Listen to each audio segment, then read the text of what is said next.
How do we get from that man who was horribly mistreated and I believe killed? We'll find out after the end of the court case. I'm glad that the officer was charged, the former officer. How does that man and the loss of his life at all parlay into Antifa, Black Lives Matter, protests in England and Germany? What are we looking at here? We're looking at an incredible story because for Marx, socialism would come automatically because of the discontent of the working class. Marx said that the working class, the sweaty guy, the foreman on the dock, the guy who spends 15 hours a day on the job, that's the guy Marx cared about. And Marx thought that guy would become so exploited, he would overthrow the system. But that never happened. Working class people are actually fairly conservative. One economist said that socialism never came to America because of roast beef and apple pie. The ordinary guy, when he has a nice house, 2 cars in the backyard, and he can go on vacation once a year, he's not going to want to revolt against the system. He's going to want to join the system.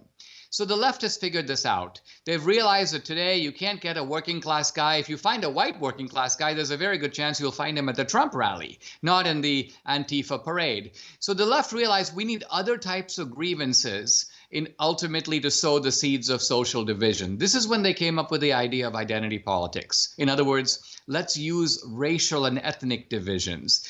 Let's use gender divisions, men versus women, straight versus gay, legal versus illegal. So if you look at the new socialism of the Democrats today, it's not classic Marxian socialism because it's not just the rich against the poor, but it is dividing society many different ways. And the objective here is to assemble a coalition of victim groups that together comprises a political majority. That's the Democrats' political strategy. And that's just not Bernie or AOC. That's the mainstream of the Democratic Party.